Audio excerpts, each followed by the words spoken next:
Fala aí, rapaziada! Tá de volta ao Barões do Rádio, hoje com um personagem importante do rádio de São Paulo, Salomão Esper, o monstro que veio de Santa Rita do Passa Quatro, advogado, tem um português inconfundível e, por que não, acompanhou na NASA a chegada do homem à Lua pela primeira vez. O Salomão é o personagem de hoje. Esse Barões do Rádio tem o apoio do pessoal do Magazine Luiza, Magalu, um abraço pro Diego, um abraço pro Fred também, e o apoio da aparelhagem, toda a técnica aqui do pessoal da Move. A partir de agora, Salomão Esper, aqui no Barões do Rádio. Salomão, o que são esses rádios aqui? Conta pra gente. O que é esse aqui, esse maior? Esse rádio eu encontrei na casa de uma enfermeira, uma massagista de origem europeia e tal. E falei, mas que coisa maravilhosa esse rádio e tal. Na saída ela fala, você gostou mesmo do rádio? Claro que eu gostei. É seu. E eu saí de lá com o rádio debaixo do braço. E funciona. Tá funcionando. Funcionando. Tá. Você vê que ele tem um teclado, parece piano, então, né? Uma coisa impressionante. Tem ali, ó, ligar, desligar. E esses daqui, aqui você tem uma coleção, né? Alguns microfones, um ganhei da própria Bandeirantes, outros da Cruzeiro do Sul, não sei, antiga. Esse é o famoso jacaré, né? Esse é um microfone jacaré. Era o BX44, era uma onda ter esse microfone aí, né? E esse rádio aqui, como é que tá? Esse aqui funciona, não? Esse funciona também. E o de baixo, esse rádio aí, logo se vê que é antigo, original, e tem onda curta. Hoje ele está aí com o miolo trocado, né? Pus um kit de FM nele para pegar instantaneamente. Eu tenho que esperar esquentar como rádio valvulado. É de válvula. E o kit colocado dentro não é. E todos os prêmios aqui. Alguma parte dos prêmios que o Salomão recebeu. Tem mais aqui, tem a PCA, tem um monte. Muito legal. Esse é o Transglobe, famoso Transglobe Fio, que eu tenho um assim e outro igualzinho da Zenith. Esse é um dos mais famosos, né? Esse foi um dos mais o Transglobe foi. Sintonia mundial também. Sensacional. Vamos sentar lá? Vamos.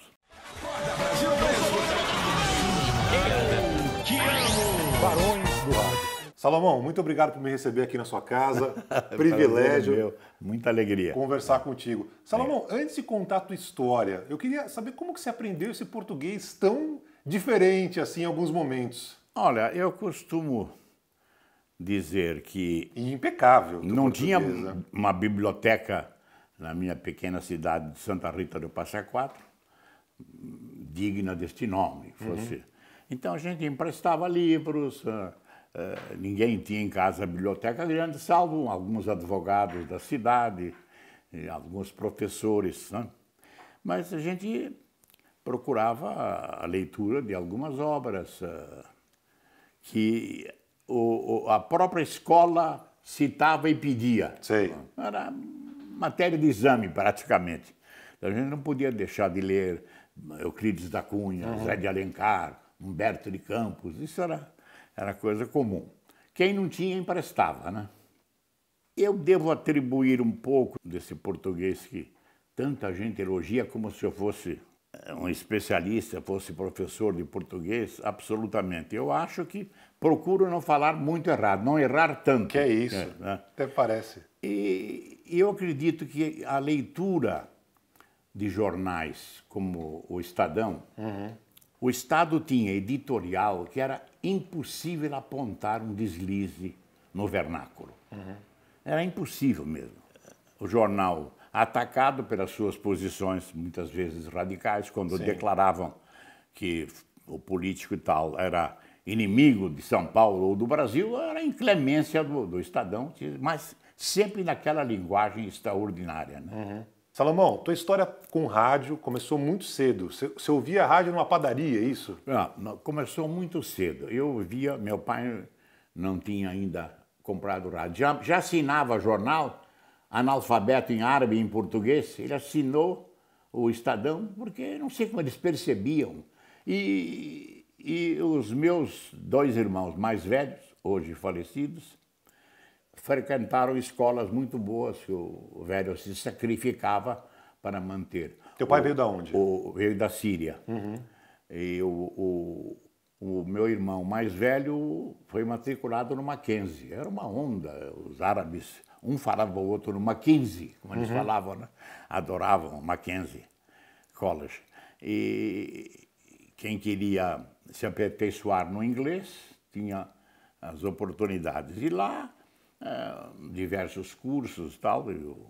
Meu irmão foi fazer o curso, saiu diplomado lá com técnico, perito, contador. Você vê como era pompô, né? Chique, né? Mas o que ensinavam de cultura geral, né? Não era brincadeira. O mapa. E depois eu fui morar na pensão, no começo aqui da minha vida em São Paulo. Como é que você veio para São Paulo? Você veio muito jovem ainda, não? Não, vim com 18 anos. Meu irmão, o segundo, primeiro esse que eu estava falando, ele já estava aqui em São Paulo no Colégio Pan-Americano, porque ia entrar na faculdade de Direito. Né? Ele disse, precisa vir, precisa voltar, precisa vir para São Paulo o mais depressa possível. Ele foi nas férias lá em Santa Rita e eu estava reunido com os amigos, ele ficou acompanhando a prosa. Depois de meia hora ele falou, dá um jeito de ir para São Paulo logo, senão você vai virar como esse aí. Aí você assustou. A prosa. Foi muito engraçado isso, né? E você veio mesmo? Então eu fui primeiro completar o colegial em Pirassununga, fazer, porque em Santa Rita tinha o ginásio, mas não tinha o colegial. E mesmo em Pirassununga não havia o clássico, havia o científico. Sei. Pirassununga ficava a 30 e poucos quilômetros de Santa Rita. E eu fui, então, fazer lá o colegial. Fiquei lá uns 2 anos. Mas no meu primeiro ano lá inaugurou-se uma rádio. Em Pirassununga? ZYI3. Rádio Difusora de Pirassununga. Foi sua primeira participação no rádio? Rádio foi a primeira. E como é que você foi atraído? Como é que você chegou lá? Bom, nós pertencíamos àquela equipe de imitadores de locutor de cinejornal. Você se lembra, antes do filme, passavam aqueles jornais, né? Cinejornal. No cinema. Do cinema, uma coisa extraordinária. E no nosso grupo, eu acredito que em todas as cidades havia os imitadores desses locutores. Era extraordinário a gente ouvir naquela tela grande, né, detalhes da guerra, episódio de batalha naval, e entrava o locutor, muitos deles consagrados, locutores de nomeada, né? A canhoneira foi torpedeada, mas mesmo assim perseguiu o encouraçado nipônico. Parecia o relato de um ato de heroísmo. E nós ficávamos imitando, cada um imitava. Isso antes de um filme, um romance, um filme de amor. Não, tinha tudo. O jornal era uma atração. E você tinha, como aconteceu depois no rádio, né? O próprio cinejornal, pela competência, eu acredito, do Aimberê. O Aimberê narrava já com voz completamente diferente, né? Noticiário Gaumont British, apresentando o mundo ao mundo. E o locutor era Aimberê, da BBC. E você ficava imitando lá. Não tinha televisão, o cinema era uma atração extraordinária. A gente distribuía o programa de cinema para garantir a entrada gratuita, porque o pai não podia pagar para quase todos os meninos. Claro. O cinema todo dia, e nós não queríamos perder. Mas não repetia? Não repetia a notícia? Não. Cada locutor tinha uma legião de fãs. Fernando de Sá, Aloísio de Oliveira. Aloísio de Oliveira é aquele que narrava muitos desenhos do Walt Disney. Ainda muito jovem, Isa Miranda surpreendeu os círculos artísticos de Milão, na Itália, de onde é natural. O cinema a seduzia. O seu primeiro filme foi A Vida de Luigi Pirandello. Ora, aquilo era um espetáculo. A gente sonhava com aquilo. E tinha uma porção de imitadores, né? E você guardou até hoje, poxa. Eu guardei. Então, o começo no rádio, quando eu comecei, ainda o homem usava chapéu. Quando eu nasci, não era todos com chapéu. Mas depois dos 18, muitos ainda usavam chapéu. E de tal maneira que uma das publicidades mais importantes que eu ouvi foi do Chapéu Ramenzoni. Como é que era? Ele dizia: mundanismo, moda, luxo e elegância, tudo isto Hollywood dita ao mundo através da distinção e o refinamento dos seus grandes astros. Que maravilha! E estes nos ensinam que para maior realce da personalidade, o homem elegante não dispensa o uso de um chapéu fino e moderno. Ramenzoni obedece aos mais de Hollywood, não sei o quê. Para fazer sua a elegância dos astros, use Ramenzoni. Você vê como era, fazia parte do vestuário mesmo, era um né? texto realmente rebuscado e tal, para vender mesmo. Né? Era uma história praticamente contada. Sem televisão, o cinema era o que tinha. E o rádio era o que tinha. Então, mas aí você ficava lá imitando, né, todos esses textos e alguém ouviu e falou: pô, Salomão, você leva jeito para coisa. Então, depois, a história de todo mundo, você já ouviu isso 1000 vezes. Ah, o alto-falante da minha... Não tem escapatória. Você ia testar, achava que genial que você fosse, você estava falando para uma ou duas pessoas. E havia aquele sonho de ampliar a comunicação, né? Todo mundo adorava querer falar, como Orlando Silva, o cantor das multidões, procurar falar para multidões, né? Claro.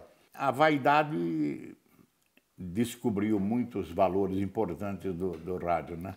E aí começou na Rádio Pirassununga? Aí em Pirassununga conheci uma das figuras mais adoráveis do rádio. Era diretor artístico, era funcionário do Banco do Brasil, mas ele tinha trabalhado em Santos, para onde ele voltou e morreu, na Rádio Atlântica, se não me engano. Ele se chamava Jorge Chamas. E o Chamas já era atento ao rádio de outras cidades, as capitais, e lá em Pirassununga ajudou a cimentar a sua notoriedade, criando boletins como o Repórter S, o nosso correspondente, aqueles boletins de 5 minutos que entravam 4 ou 5 períodos, né? 6 da manhã, meio-dia, meia-noite, né? E o Jorge Chamas, com uma voz fina, esganiçada, com a linguinha um pouco presa ainda, as coisas boas ele reservava para ele, porque nós éramos inexperientes, né? Sim. Gravava, eu sou o correspondente ZY3 e estou aqui para informar em 5 minutos o que vai pelo mundo. No oferecimento de Casa Biado, tradição no comércio de calçados, e Arnaldo Maronato, mago da tesoura. Parece o Dair Batista, né? Fazendo a Rádio Camanducaia. Pois isso aqui, eu estou reproduzindo o texto. Como foi? Como foi mesmo. Oferecimento de uma casa de calçados e um alfaiate. Arnaldo Maronato, mago da tesoura. Bem, eu comecei, então, a trabalhar e sei que depois de 1 ano eu ganhava 100 qualquer coisa, no Ministério Cruzeiro, reais, era uma porcaria. Sei. Pra você ter uma ideia do que significava esse dinheiro, eu ia comer um doce na confeitaria do Zuega, o sobrenome é de professor de francês, lá em Pirassununga, Mário Zuega. E então fui pedir um aumento para o Jorge Chamas, falei: olha, se eu quiser comer um doce no Zuega, no fim do mês não tem dinheiro, nos últimos dias não posso comer o doce. Ele então respondeu desse jeito: Salomão, isso também não serve de base, porque eu, quando comecei a falar no rádio, eu pagava para falar. Como se ele fosse, né? O Cid supra-sumo. Moreira. Devia estar pagando até hoje, né? Então, ele era ótimo, mas muito inteligente. Sim, apenas que ele não era aquela voz, né? Aquela voz, né? Então, eu dizia que ele, quando começou a falar no rádio, ele pagava. E naquele tempo, tinha gente que era capaz de pagar mesmo. Imagino. Pela possibilidade de falar para um público O rádio maior. era algo, Nossa, na época, um absurdo. Extraordinário. Né? E aí? Mas aí você não ficou mais muito tempo na Rádio Pirassununga? Não, eu estava lá, fiz 1 ano e meio e vim completar o colegial aqui em São Paulo. Os últimos 6 meses eu fiz aqui antes de tentar ingressar na Faculdade de Direito do Largo de São Francisco. Isso que eu ia te perguntar. Você veio para cursar a Faculdade de Direito, não? Não, me avisaram que a Rádio Cruzeiro do Sul estava abrindo um concurso de locutores. Cheguei em São Paulo e me inscrevi. Era de se ver aquele auditório cheio de gente, com aquelas valizes de 007, não sei o quê, todo mundo. Falei, puxa vida, mas o que eu estou fazendo aqui com essa gente toda disputando o lugar? Não é que Passou. 2 vagas, eu e o Cícero Mota, que depois foi locutor esportivo, comentarista de esporte. Ele era de Itapetininga, eu de Santa Rita do Passa Quatro. Na primeira tentativa já deu certo. Foi na Cruzeiro do Sul. Ingressei lá na Rádio Cruzeiro do Sul, Praça do Patriarca. Era um tempo em que ela ficava entre a Rua Direita e a Rua da Quitanda, bem no centro, né? Só tinha aquele prédio grande. E lá no 4º andar estava a Rádio Cruzeiro do Sul, chamada de a emissora das 5 estrelas, por ser Cruzeiro do Sul. Né? E foi Você era locutor. Foi lá que Orlando Silva teve também o desempenho daqueles que o consagraram de cantor das multidões, porque ele cantava para o viaduto do Chá, onde a multidão ficava ali, desde a Praça do Patriarca até o que é hoje o viaduto do Chá. Era uma loucura. Uma loucura. Cantor das multidões.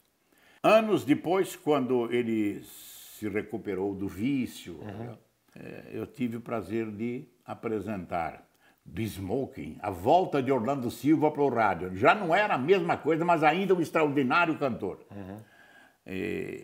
O Cardoso Silva, que era produtor de novelas, redator, escreveu a série que eu apresentava, Noites de Orlando Silva. Uma coisa muito, muito importante naquela época, com a volta do Orlando, que tinha um número de fãs aqui, né? Absurdo. Absurdo em São Paulo. E você anunciava? Então entrava no auditório e tal.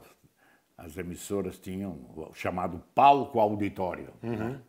Fiquei 4 anos na Cruzeiro do Sul, fui para a Rádio América, já então integrando o Grupo Bandeirantes. A época América era ligada.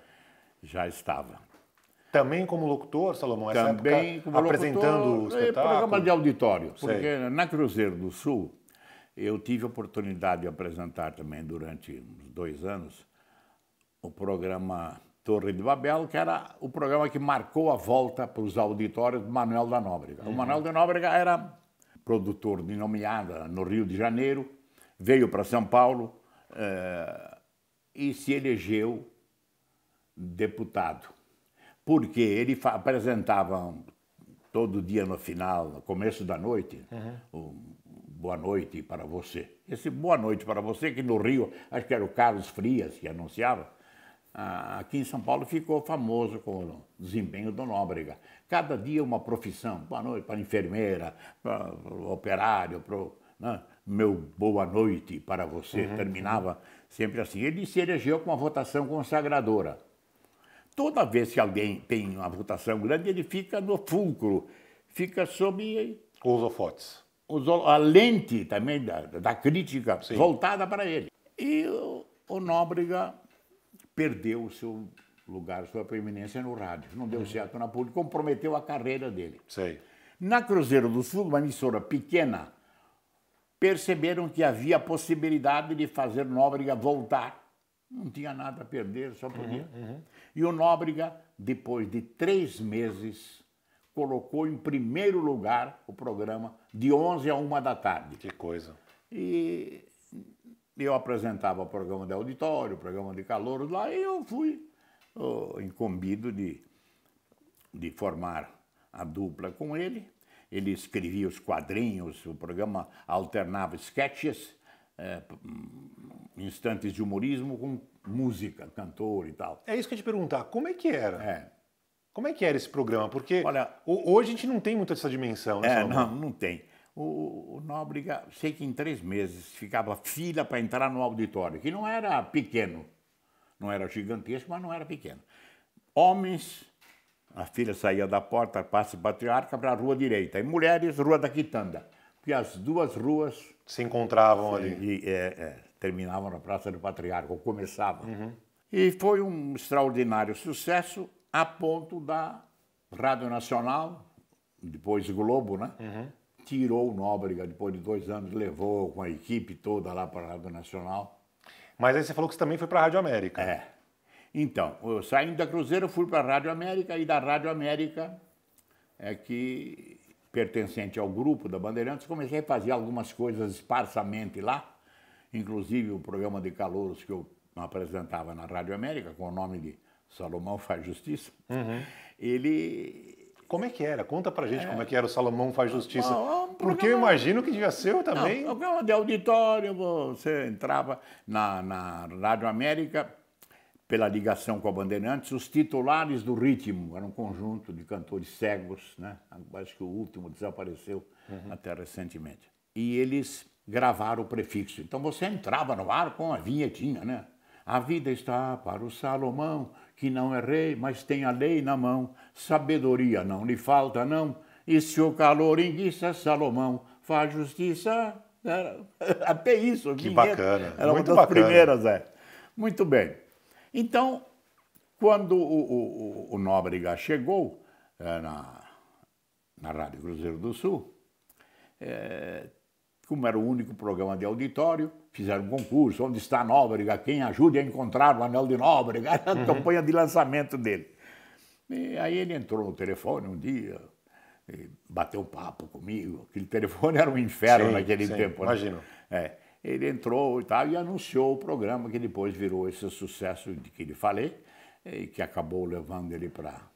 Depois de lá, foi fácil a televisão, né? Era o TV Paulista, Canal 5 naquele tempo. Esse programa do Salomão também é para TV, ou não? Não, o programa na TV teve o mesmo nome, que quiseram, mas um programa de entrevistas. E aí, estava na América com esse programa de auditório e já fazendo coisas para a Rádio Bandeirantes. Como essa reunião dos vencedores de todos os programas de calouros, no domingo à noite, chamava Juízo Final, com 3 orquestras da Bandeirantes se alternavam acompanhando os cantores. Que espetáculo! Que um rigor. Foi, né? E cada dupla de cantores, de cada prefixo, entrava com a sua vinheta. A Hora do Pato, né? O telefone não sei o quê, todos os programas tinham a sua apresentação. Antes de anunciar os cantores vencedores daquela semana, dava-se o registro da emissora, premiado na Hora do Pato, na hora não sei do que e tal, e os programas iam para o ar. Cantar com orquestra, você imagine. Uma coisa maravilhosa. E quanta gente boa apareceu ali. A gente já vai continuar ouvindo as histórias do Salomão, mas eu queria falar que eu estou muito feliz de estar aqui com o Magazine Luiza. Vou falar para vocês, esses dias eu estava precisando de várias coisas lá para casa. Resolvi abrir o Super App Magalu e eu realmente me surpreendi, porque eu encontrei tudo o que eu queria, tudo mesmo, de verdade. Eu nunca imaginei, por exemplo, que eu iria comprar creme dental no app, ou então bolacha, fralda, produtos para pet, livros, enfim, tem de tudo. E agora eu já sei. Sempre que eu precisar de qualquer coisa, eu abro o app. Fora que sempre tem uma oferta imperdível por lá. Então faça como eu, baixe o Super App Magalu e mantenha instalado, viu? Assim você não perde nenhuma novidade. Muito mais do que você imagina, #tem no Magalu. Tá de volta, Salomão.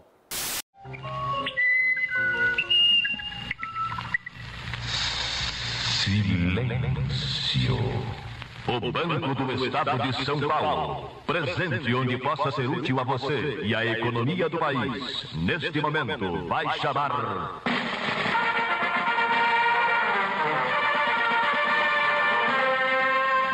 o nosso correspondente.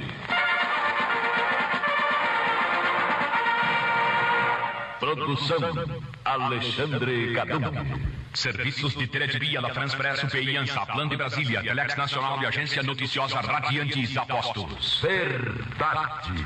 Texto de Hélio Schiavon, interpretação de Salomão Esper.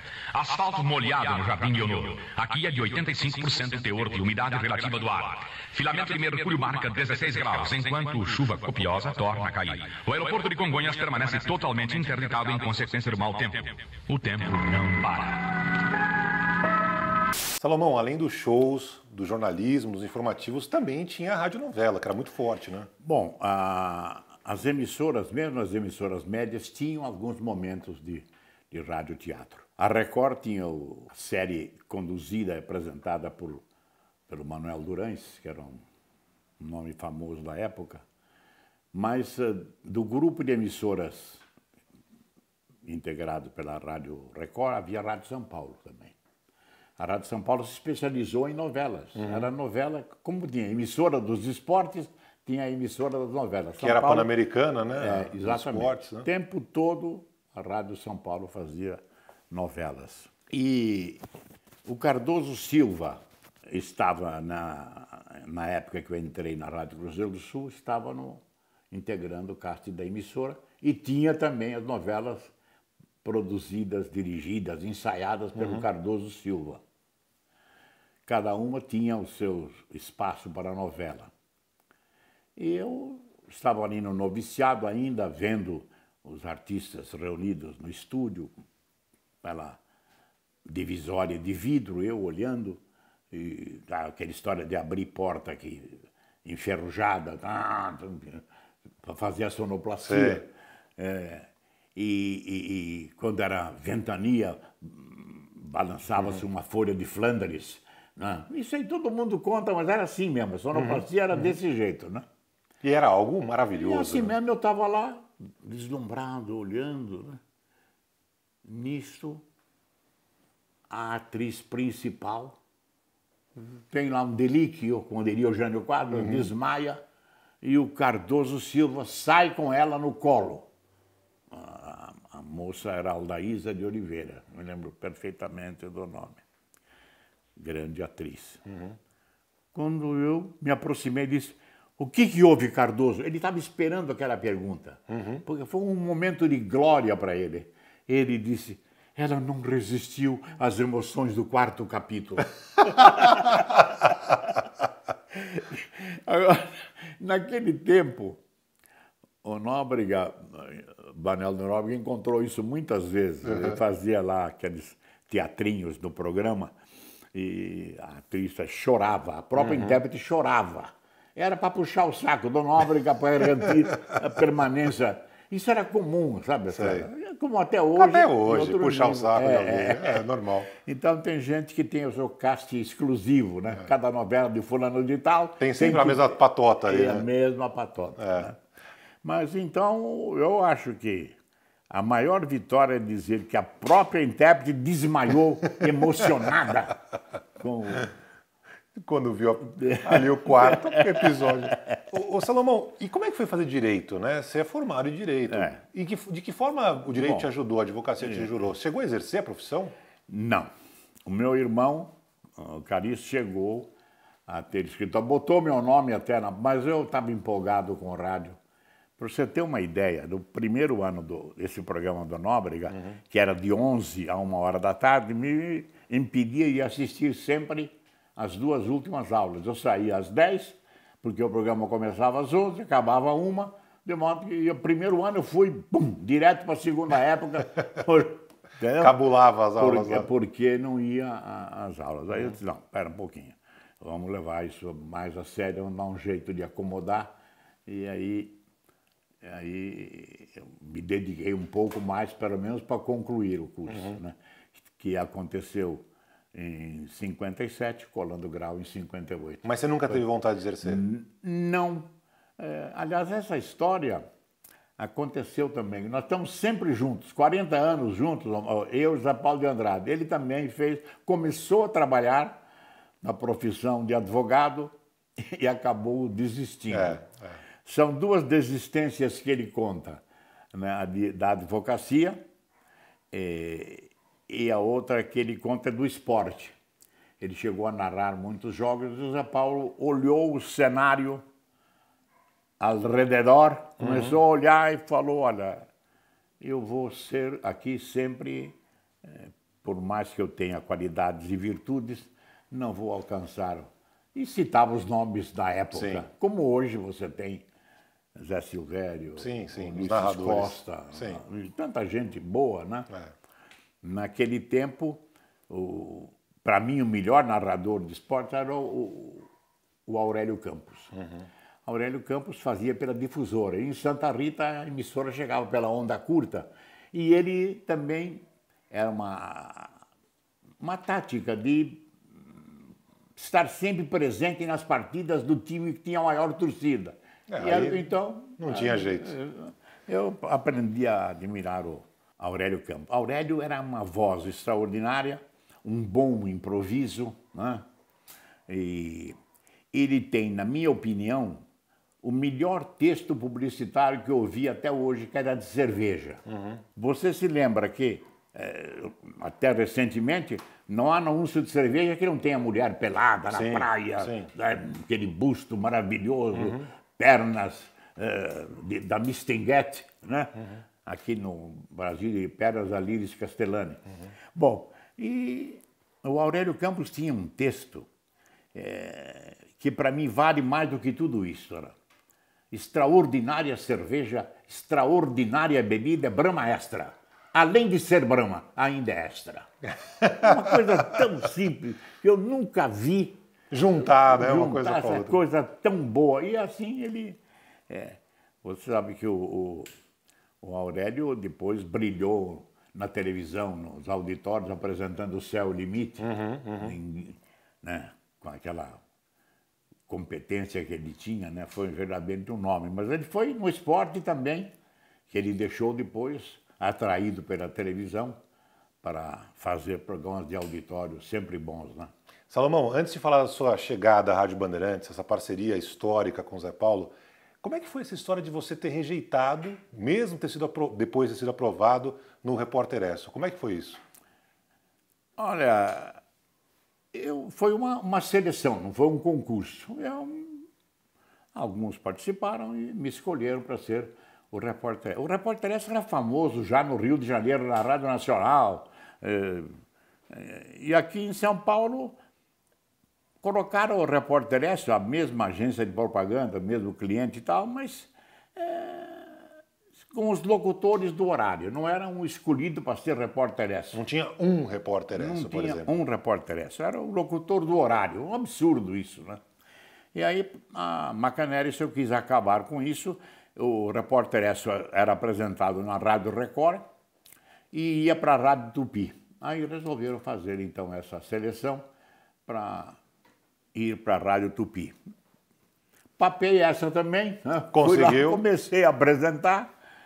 E você chegou a apresentar no começo? Na Record, 3 meses. Na hora de ir para Tupi, eu estava ainda na Cruzeiro do Sul, animando auditório, a coisa toda, entrevista nas revistinhas de rádio, auditório sempre cheio, 1000 fotografias e tal. Estava em cima da onda, né, Salomão? Eu falei, puxa vida, mas o Repórter ESSO acabou a guerra. Não tem mais aquela notoriedade, né? Eu comecei a vacilar para ir para o Repórter ESSO. Não cheguei nem a estrear na Tupi, porque eu procurei o Davi Monteiro, que era presidente da Macan, para dizer para ele que, lamentavelmente, eu ia continuar onde estava. Ele, depois do trabalho que deu fazer uma seleção... Ficou bravo? Ficou bravo. Ele sabia, disse assim, o senhor está dando um pontapé na sorte. Bom, e na Tupi depois ele foi apresentado por muita gente. E eu lembro que enquanto eles procuravam o definitivo, fui ouvir o Repórter ESSO, e no Repórter ESSO o locutor lá do horário falou a cultura, não sei o quê, do gado vácuo. Você tem ideia. Até isso aconteceu no Repórter ESSO. E eu falei, deve estar xingando mais ainda o pontapé na sorte que eu dei, né? E você não se arrependeu, né, Salomão? Não. Porque depois de ir para a Rádio América, já integrava o grupo de emissoras da Bandeirantes, né? Foi fácil.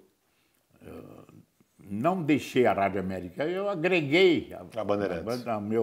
Porque fiquei muitos anos na Rádio América também, trabalhando nas duas simultaneamente e depois só na Rádio Bandeirantes. E como é que foi essa chegada na Rádio Bandeirantes, Salomão? Como é que você começou lá fazendo o quê? Na Rádio Bandeirantes, bom, primeiro, o João Saad era muito atento a Rádio América. Parecia abandonada, estava naquele prédio velho lá da Consolação, esquina de Rua São Luís, um sobrado. Eu não sei, eu acho que ele também soprou para os seus diretores, né? Que tinha alguém lá que ele achava interessante. Eu fui levar uma publicidade lá na Bandeirantes e aí o diretor me chamou e disse, registra a sua voz. O diretor era o Júlio Atlas, famoso homem de rádio, foi diretor de diversas emissoras, brilhou no Rio, em Campinas e depois em São Paulo, né? E fiz o registro, simultaneamente José Paulo também foi chamado para fazer. Nas mesmas circunstâncias, mesmo e nós dois entramos no Primeira Hora, que foi um jornal dirigido por Alexandre Kadunke, que já estava dominando aqui a audiência matutina em São Paulo. Mas vocês começaram com a Primeira Hora? É, começamos com a Primeira Hora. Depois ficamos juntos e fomos substituir o Vicente Leporassi, né, depois do seu passamento, eu, Zeval, Joelmir Betting, aí já estávamos então aceitos no campo Esse foi um momento noticiário. Importantíssimo do Rádio de São Paulo, porque o Trabuco, né, o Leporassi, à época, né, o programa o Trabuco, era um sucesso de audiência inegável, muito grande. Como é que foi essa passagem, Salomão? Bom, eu comecei a fazer as substituições do Leporassi, nas férias. Ele estava doente. Nas férias, depois doença, foi um período até longo, foi 3 meses. Evidentemente que eu não tinha os recursos do Leporassi. Na área em que ele atuava especificamente, de homem brilhante, que fazia imitações, tinha uma veia humorística muito grande, né? Recursos que me faltavam, e eu então ampliei a rede de jornais consultados, jornais do Rio de Janeiro. Eu acredito que tenha sido o primeiro a mencionar aqui o Globo, o Jornal do Brasil, o Diário de Notícias e depois a Tribuna da Imprensa, tudo num programa só, porque o Leporassi era anunciado, o senhor Leporassi agora com Trabuco, dar um tiro nos assuntos nacionais, vai ler as notícias dos jornais, vai ler e comentar. A vinheta dele dizia isso, o senhor Leporassi agora no Trabuco vai comentar as notícias dos jornais. Então era comentário. E eu ampliei esse leque utilizando eu procurei suprir algumas deficiências em relação ao Leporassi com um serviço um pouco maior, ampliado, que dava uma imagem do cenário da política do país. Era imprescindível a participação de jornais do Rio de Janeiro. Claro. Jornais como até hoje, né? Como até hoje, né? Então, foi isso que eu fiz. Eu recebi depois o estímulo da direção, dizendo que a audiência foi mantida e tal, mas uma coisa é eu fazer o programa, sempre falando do Leporassi, pedindo a paciência, se estavam me aturando e tal. Eles sabiam que o Leporassi ia voltar, então por costume já ficavam lá na sintonia e não houve queda de audiência. Outra coisa é, de repente, não vai voltar mais. O Leporassi morreu, agora resolvemos então, e como um acordo, eu já estava na direção da Bandeirantes, um cargo de direção, resolvemos que o programa deveria ter mais participantes, né? E o Zé Paulo já era chefe de jornalismo da rádio, aderiu, eu, ele e o Joelmir Betting, mais alguns repórteres como o Zé Carlos de Moraes, o Tico Tico, havia muita coisa no programa, né? E passou a ter 2 horas em vez de 1 hora, que era a hora do Trabuco. Leporassi. Como é que foi essa parceria? Porque, afinal de contas, décadas e décadas com o Zé Paulo, lógico, o Joelmir também, né? Vocês quebraram um pau muitas vezes, Salomão? Não, foi muito interessante, mas as coisas na vida da gente, o Zé Paulo trabalhava com um moço na área de esportes. Esse moço depois foi brilhar em Portugal, né, dirigindo novelas, que ele acabou se especializando. Assim como o Zé Paulo partiu para o jornalismo geral, tudo deixando o esporte, ele também fez isso. E até contam dele, não do Zé Paulo, desse companheiro dele, contam que ele foi entrevistar o Primo Carneira, que era um boxer, e que depois, no final da carreira, partiu para a luta livre. fazia exibições, ele não podia mais enfrentar os de verdade, pesos pesados da época. E Primo Carneira no Brasil, era um acontecimento. E o repórter foi escalado para fazer a reportagem com ele. Então, conversou muito. E Carneira perguntou se queria que ele falasse em castelhano, para ele entender. Ele, então, descendente italiano, não, eu parlo italiano. Não, quando ele falou isso, aí o Primo Carneira continuou falando. E aí disse que o repórter misturava castelhano, português, italiano, fazia uma mixórdia ali na... E o Primo Carneira ouvindo, tentando responder, contendo riso, né? Aí terminou a entrevista, ele falou, então, Primo Carneira, nel domingo cá? E o Carneira respondeu, sì, per la domenica qui. Ou seja, não falava nada, né? Foi ótimo essa. Mas conta essa relação com o Zé. Então, desde a Rádio América, nós nos entendíamos muito bem. O Zé Paulo dizia que eu era um crítico mordaz, né? Que quando ele acabava o programa com o Atílio Ricó, eu dizia, é o primeiro programa esportivo humorístico do rádio. Eu nem me lembro, mas ele guardou, claro. Sei. Não sei o que aconteceu, vai ver que tentaram fazer alguma gracinha e eu tive esse tipo de pronunciamento, né? Mas o Zé Paulo, depois de apresentar a primeira hora, como eu já contei, ele foi se credenciando à chefia e virou chefe do jornalismo. Foi um período extraordinário que nós tivemos lá. E a amizade continuou cada vez mais estreita.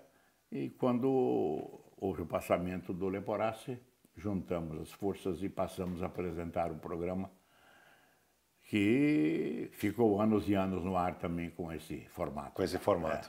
Era muito legal. Foi ali que o Joelmir pôde colocar em evidência suas extraordinárias virtudes de economista E também era um gozador, né? O Joelmir era muito engraçado. Demais, muito engraçado mesmo.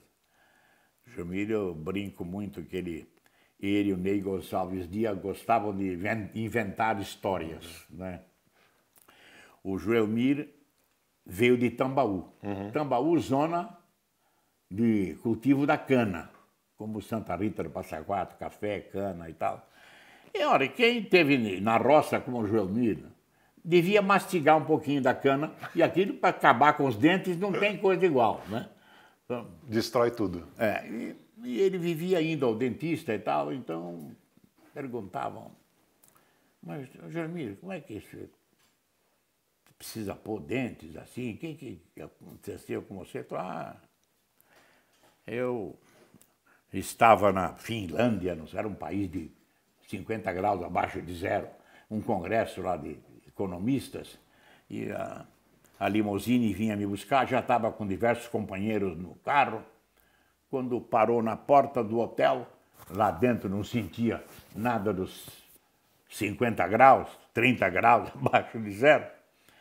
E quando a porta se abriu... Do hotel? Do hotel, com a limusine na porta, entrou aquela lufada gelada e eu estava cumprimentando. Olá! E os dentes trincaram, eu segurei os dentes. É extraordinário. Cada uma. Que espetáculo. E assim, histórias assim, o Joelmir contava diante da turma, boquiaberta, né? Os que acreditavam ficavam boquiaberta. Os que sabiam que ele era um extraordinário gozador, era demais. Eu na risada. Ô Salomão, alguns períodos também tiveram outras personalidades ali. Eu lembro, numa época, a Maria Lídia também fez o programa com vocês. Foi. Teve lá um pouco de arranca-rabo também, confusão, né? Eu sinto escrúpulos em falar, quer dizer, havia uma constatação que era disseminada, ampla, geral e restritamente, que ela era adepta do PT, que gostava do PT, aí é que saíam... Essas confusões. Saíram as confusões, né? Nós tivemos muitas discussões fora da política, hilariantes, e com o Zé Paulo também não deixou de acontecer isso. Houve um pequeno atrito lá, ela se desgostou um pouco pelo ímpeto do Zé Paulo, né? mas eles continuaram com amizade. Até hoje, né? Até hoje, né?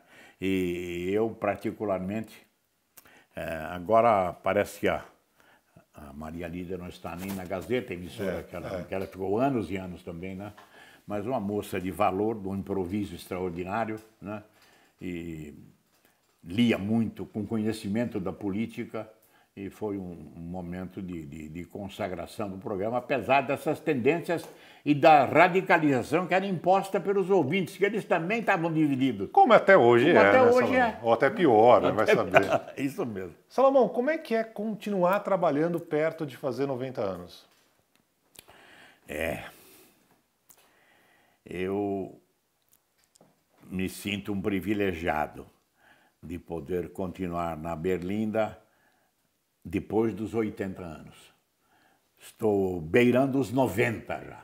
Né? E tendo ficado com uma idade maior que a do Leporácio ainda, né? Era um recorde que eu consegui bater. Mas fiquei, acredito eu, porque me julgavam útil a emissora. Quer dizer, eu podia continuar ocupando essa função, junto com o Zé Paulo, 12 anos mais novo do que eu, né? Mas já um veterano também no rádio. E eu sei que ter o orgulho, a satisfação de ficar ido em anos e ainda continuar atuando, né? É uma coisa que enobrece. Eu me sinto não um privilegiado, porque a amizade é que me fez permanecer no proscênio, como eu gosto de dizer, e o Zé Paulo sempre repete essa expressão. Fiquei no proscênio, acredito né? Meus defeitos são muitos, mas acredito que tive alguma dose de virtudes que me levou a permanecer até esta idade ainda atuando. Ah, mas não tenha dúvida nenhuma. Eu queria agradecer demais, Salomão, pelo teu tempo, pela sua generosidade em me receber aqui no Barões do Rádio. E eu queria aproveitar esse encerramento para trazer aqui uma singela lembrança para você. É um troféu do Barões do Rádio que a gente premia todo mundo que fez tanto por nós, jornalistas, comunicadores. Muito obrigado. E é um privilégio, Salomão, ter trabalhado contigo, ter tido essa companhia. Eu conheço a sua generosidade, a sua bondade, Imagina. Mas não esperava também ter esse laurel aqui, né? Em nenhum momento eu soube disso, de modo que aquela surpresa, né? Estupefaciente, que muitos revelam, que é fingida, né? É absolutamente sincera. Fico grato pela surpresa, né? E recebo com prazer esse troféu que vai marcar o meu encontro com Eduardo Barão na emissora, na rede Bandeirantes de rádio e televisão. Salomão, muito obrigado. Eu que agradeço. Muito obrigado. Obrigado pela companhia. Obrigado mesmo. Valeu. Funciona isso aí, tem 100 anos, né?